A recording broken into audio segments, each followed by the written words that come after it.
আপনারা জানেন আগামী ত্রয়োদশ জাতীয় সংসদ নির্বাচন 12 তারিখে আমাদের ভোট। এই ভোটকে ঘিরে আমরা 21 তারিখ থেকে প্রচারণা শুরু করে আজকে 8 তারিখ চলছে, আর একদিন প্রচারণা আমাদের রয়েছে।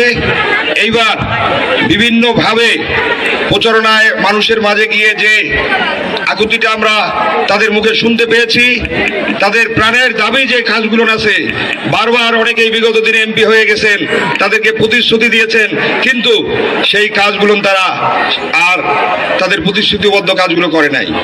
আমি গতকালকে আমার নির্বাচনী ইশতেহার প্রকাশ করেছি। আপনারা সকলে জানেন যে আমাদের এই অঞ্চলের মানুষ কৃষি নির্ভর মানুষ, পাশাপাশি আমাদের স্বাস্থ্য সেবা একেবারেই পানিতে তলিয়ে গেছে, এরকম তলানিতে গেছে, এরকম স্বাস্থ্য সেবার ভিতর আমাদের এই 2 উপজেলা এবং পৌরসভার মানুষ রয়েছে। আমার নির্বাচনী ইশতেহারে প্রথমে ঘোষণা করছি যে স্বাস্থ্য সেবায় পীরগাছা কাউনি এবং হারাগাছের মানুষকে একটা আলোকিত আধুনিক স্বাস্থ্য সেবা যেন আমরা পৌঁছে দিতে পারি, সেই সুব্যবস্থা করব ইনশাল্লাহ আপনাদের ভোটে এমপি নির্বাচিত হলে। আমরা চেষ্টা করব এই কাউনিয়া এবং পীরগাছা আমার যে দুঃখ চরাঞ্চলের মানুষের, আপনারা সকলে জানেন যে আমাদের নদী বিধৌত, তিস্তা নদী বিধৌত যে অঞ্চল, প্রতিনিয়ত এই পাগলা নদী আমাদের জমি ভেঙে ভেঙে একবারে আমাদের কৃষক ভাইদেরকে ফকির বানায় দিতেছে। সেই জায়গায় তিস্তা মহাপরিকল্পনা বাস্তবায়নের জন্য যদি আল্লাহ উপরে আমি নির্বাচিত হই সংসদ সদস্য হিসেবে, রংপুর বিভাগের সকল সংসদ সদস্যকে নিয়ে আমাদের নিজস্ব টাকায় পদ্মা সেতু যেমন হয়েছে, তিস্তা মহাপরিকল্পনা যেন বাস্তবায়ন হয়, সেই বিষয়ে পদক্ষেপ গ্রহণ করবো ইনশাল্লাহ। আপনারা যারা এখানে আছেন, মায়েরা আমার, ভাইরা আমার, আপনাদের কাছে আমি এতটুকু বলতে চাই যে আমি আমার পীরগাছা উপজেলায়, পীরগাছার মানুষ আমাকে 2বার উপজেলা চেয়ারম্যান নির্বাচিত করেছিল। তাদের কাছে আমি তাদের ভোট নিয়ে এতটুকু যেন সম্মানহানি হয় কিঞ্চিত পরিমাণ, সেই রকম কারো কাজ করি নাই। কেউ বলতে পারবে না, আমি ওপেন জনসভায় আজকে এই কাউনিয়ার বাড়িতে বলছি যে কেউ যদি বলতে পারে যে 5টি পয়সার দুর্নীতি আমি উপজেলা পরিষদ চেয়ারম্যান হিসেবে করছি, আমি এই কাউনিয়ার মাঠ থেকে বাড়ি চলে যাব, আর সংসদ সদস্য পদে প্রতিদ্বন্দ্বিতা করব না।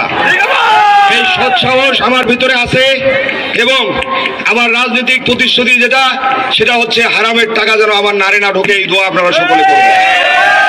আমি আপনাদের সেবক হিসেবে কাজ করতে চাই, শাসক হিসেবে নয়। আপনারা যারা মা বোনেরা ভাইরা আছেন, আপনাদের কাছে বিনয়ের সাথে আমি এতটুকু বলতে চাই, যদি আল্লাহ আমাকে নির্বাচিত করায়, তাহলে কর্মমুখী শিক্ষার মাধ্যমে আমাদের এই অঞ্চলের মানুষকে যেন আমরা বৈদেশিক মন্ত্রণালয়ের মাধ্যমে বিদেশে পাঠাতে পারি, তারা যেন সেখানে গিয়ে রেমিটেন্স যোদ্ধা হিসেবে দেশের অর্থনীতিতে এবং তারা নিজেরাও স্বাবলম্বী হয়, সেই ব্যবস্থা করব ইনশাল্লাহ। আপনাদের কাছে এতটুকু আরো বলতে চাই যে অনেকেই আপনাদের কাছে বিভিন্ন ধরনের প্রলোভন নিয়ে আসবে, কিন্তু আমরা সেই প্রলোভনে ফাঁদে পা দেব না। আপনারা যদি সেই পদে পাড়া দেন, আপনারা যদি তাদের কথায় সম্মতি দেন, তাহলে দেখা যাবে যে আগামী 5 বছর আপনাদেরকে তাদের নাকের ডগায় ঝুলতে হবে, ঘুরতে হবে।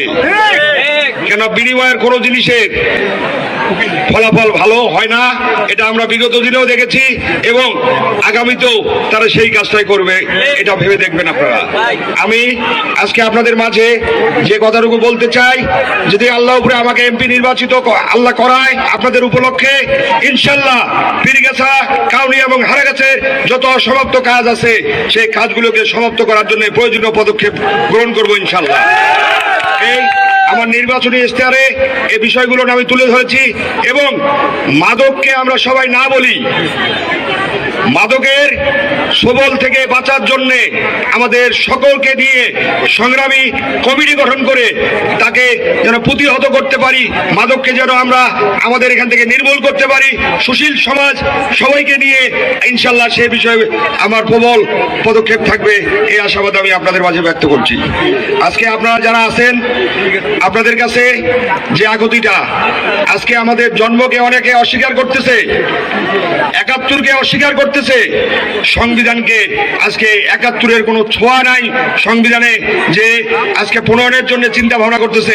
৭১ বলতে সেখানে কোনো জিনিস লেখা নাই।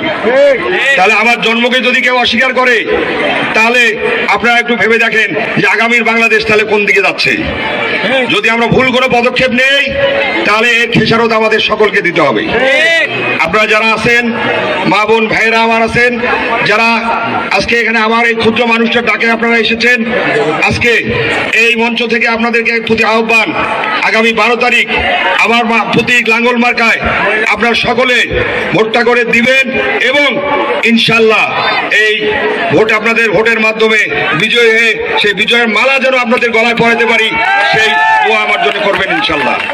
আপনাদেরকে আরো যে কথাটা বলতে চাই, আজকে আমার কৃষক ভাইরা এই গত কয়েকদিন এই আলু চাষের সময় সারকে নিয়ে যে কেলেঙ্কারি, প্রতিনিয়ত ভর্তুকির টাকা উপকৃত কৃষক পায় না, সেই বিষয়ে ইনশাল্লাহ এমপি যদি নির্বাচিত হই, তাহলে স্থানীয় জনপ্রতিনিধি যারা আছে তাদেরকে সাথে নিয়ে কৃষক যেন সহজ সরল এবং সুলভ মূল্যে যেন সার পায়, তারা যেন ভর্তুকির টাকা প্রকৃত কৃষক পায়, সেই দিকে বিশেষ নজর দেবো ইনশাল্লাহ। আপনাদেরকে এই প্রতিশ্রুতি আমি দিচ্ছি। আপনারা যারা আছেন এখানে, আমার মায়েরা বোনেরা যারা আছেন, আপনাদের কাছে বিশেষভাবে আবেদন আমার, আপনারা একটাবার আমাকে এমপিটা করেন ইনশাল্লাহ। বিগত দিনে যারা এমপি হয়েছে তাদের যে আচরণ, তাদের যে প্রতিশ্রুতি ভঙ্গ, সবকিছু যদি আমি আমার প্রতিশ্রুতি মতো কাজ না করতে পারি, আমার ইশতেহার মতো যদি কাজ না করতে পারি, তাহলে আপনাদের হাতেই চাবি আছে। আপনারা আগামী 5 বছর পর আবার আপনাদের ওই চাবিটা বন্ধ করে দিয়ে আমাকে সরে ফেলে দিতে পারবেন। আমি আজকে যে কথাটা বলতে চাচ্ছি, যে আপনারা জানেন যে তিস্তা পারের মানুষ আমরা যারা আছি এখানে, তারা এই তিস্তা মহাপরিকল্পনা বাস্তবায়নের জন্য দিন রাত আন্দোলন সংগ্রাম করে চলেছে। তাদের সাথে একাত্মতা ঘোষণা করে তিস্তা মহাপরিকল্পনা বাস্তবায়ন করে এই অঞ্চলে যেন আমাদের শিল্পাঞ্চল গড়ে ওঠে, সেই ব্যবস্থা নেওয়ার জন্য সরকারের কাছে জোর দাবি এবং পদক্ষেপ ইনশাল্লাহ নেওয়ার চেষ্টা করব। আজকে আপনারা যারা আছেন এখানে, আজকে বিভিন্নভাবে মানুষকে হুমকি দেওয়া হচ্ছে, ধামকি দেওয়া হচ্ছে। আমরা কি বাংলাদেশে জন্মগ্রহণ করি নাই? আমাদের কি জন্মভূমি এটা দেশ না? তাহলে আমাদেরকে কেন হুমকি দেওয়া হবে, কেন ধামকি দেওয়া হবে? আজকে রাজনীতি করার অধিকার সকলের আছে, কিন্তু একটি বিশেষ কিছু মহল আজকে বিভিন্নভাবে তারা চেষ্টা করছে যে তারা একপাশে রাজনীতি করবে, দেশে অন্য কোনো রাজনৈতিক দল আর থাকবে না। তাহলে যদি সেটাই হয়, তাহলে আগে কি খারাপ ছিল? আগেরটাও তো খারাপ ছিল না। তাহলে আমরা যারা আছি আমাদেরকে বুঝতে হবে যে তারা আজকে ৭১ আর ২৪কে দ্বিধা বিভক্ত করতে যাচ্ছে। আমাদের কাছে আবার প্রাণপ্রিয় মা বোন ভাইদের কাছে আমার দাবি, আপনারা আজকে এখানে আসছেন, আর মাত্র এখান থেকে 2 দিন পরে আমাদের নির্বাচন শুরু হবে। 12 তারিখে ভোট হবে, 2 দিন পরে আপনার আজকে থেকে আগামীকালকে হলে আপনার নির্বাচনী প্রচারণা শেষ হয়ে যাবে। আপনাদের কাছে অনুরোধ, মায়েরা ভাইয়েরা, আমি যেহেতু উপজেলা পর্যায়ে 2 বার পরীক্ষা দিয়ে আসছি, সেখানে কোনো দুর্নীতি করি নাই। আমার উপর আপনারা যদি আস্থা রাখেন, ইনশাল্লাহ পীরগাছা কাউনিয়া হারাগাছের মানুষকে কিভাবে ভালো রাখতে হয় সেই বিষয়ে আপনাদের কাছে পরামর্শ নিয়ে সবসময় আপনাদেরকে পাশে নিয়ে কাজ করার চেষ্টা করব, এই অভিব্যক্তি আমি ব্যক্ত করছি। আজকে আপনাদেরকে আর কষ্ট দেব না। মাগরিবের নামাজ আমাদের আসন্ন হয়ে আসছে। আমি আপনাদের সবার কাছে আমার আকুল আবেদন, আপনারা সবাই আগামী 12 তারিখ আমার প্রতীক লাঙ্গল মার্কায় সবাই ভোটটা করে দিবেন এবং আজকে এই সমাবেশ স্থল থেকে গিয়ে আপনাদের আত্মীয় স্বজন বন্ধু বান্ধব যারা আছে সকলকে আপনারা একটু বলবেন যে আগামী 12 তারিখ যেন আমাকে লাঙ্গল মার্কার প্রতীকে ভোটটা করে দেয়। আমি আর কথা না বাড়িয়ে আপনাদের সবার সুস্থতা এবং মঙ্গল কামনা করে আপনারা সবাই ভালো থাকেন। আগামী 12 তারিখ যেন আল্লাহ আপনাদের সবার মুখে যেন বিজয়ের হাসি ফোটাতে পারি, বিজয়ের মালা যেন পরাতে পারি, এই আশাবাদ ব্যক্ত করে আপনাদের সুস্থতা মঙ্গল কামনা করে আমি আমার কথা শেষ করছি। সবাই ভালো থাকবেন। আল্লাহ হাফেজ। আসসালামু আলাইকুম ওয়া রাহমাতুল্লাহ।